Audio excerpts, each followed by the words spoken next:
अस्सलाम वालेकुम वरहमतुल्लाहि वबरकातुहू। Voice of library YouTube channel पर खुश आमदीद।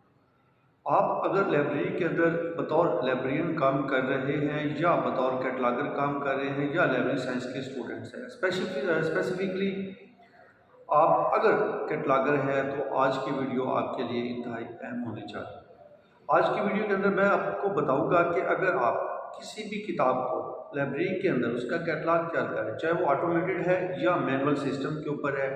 कार्ड कैटलॉग है या किसी सॉफ्टवेयर के अंदर आप डाटा शीट के अंदर किसी किताब की एंट्री करें।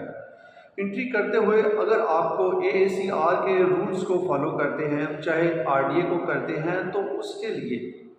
AACR या RDA के होते हुए आपको जब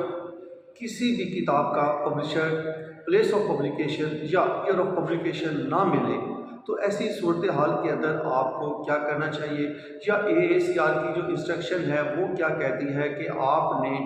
जब ये इंफॉर्मेशन आपको, जिसको हम इम्प्रिंट भी कहते हैं, इम्प्रिंट वाली इंफॉर्मेशन आपको ना मिले, ना मुयसर हो,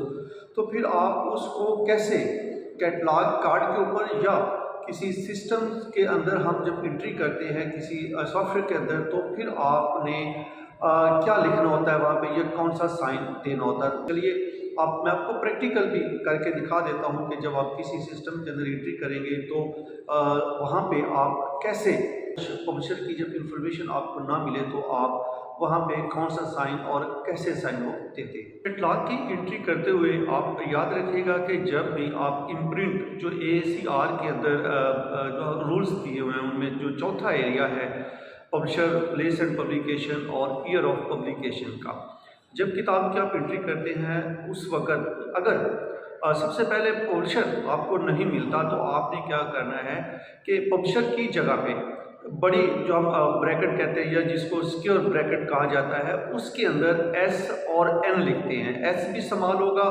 S के बाद आप फुल स्टॉप देंगे, फुल स्टॉप के बाद N वो भी समाल होगा और उसके बाद आप सिक्योर ब्रैकेट जो है वो दूसरी उसको क्लोज कर देते हैं। इसी तरह जब आपके पास पब्लिशर जो है वो नहीं होता तो आपने ये S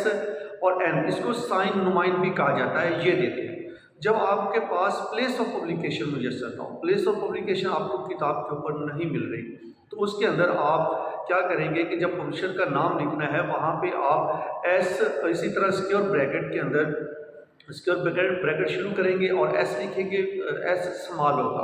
उसके बाद फुल स्टॉप देंगे, फुल स्टॉप देने के बाद आप क्या करेंगे कि L लिखेंगे, L भी स्मॉल होगा, फुल स्टॉप देंगे और आप जो स्क्वायर ब्रैकेट है उसको बंद कर देते हैं। अच्छा, इसी तरह जब आप जाते हैं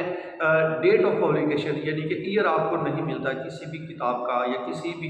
किताब के ऊपर ईयर ऑफ पब्लिकेशन नहीं लिखा होता, तो उसके अंदर आपने क्या करना होता है, सेम उसी तरह स्क्वायर ब्रैकेट के अंदर आपने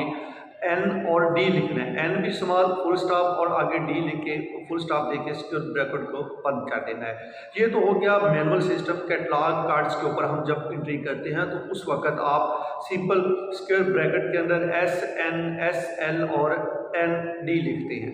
जब आप किसी सिस्टम के अंदर एंट्री करें, ऑटोमेटेड कैटलॉग है आपका, कंप्यूटराइज कर रहे हैं और RDA को आप यूज़ कर रहे हैं, RDA में क्या कहा जाता है कि जब आप RDA के अंदर प्लेस ऑफ पब्लिकेशन या पब्लिशर या डेट ऑफ पब्लिकेशन लिखेंगे तो जब वो ना मिले आपको, ये तीनों इम्प्रिंट की इंफॉर्मेशन जो है वो आपको ना मिले, तो फिर आपने वहाँ पे क्या करना है। RDA कहता है कि जब आपको पब्लिशर का एड्रेस नहीं मिल रहा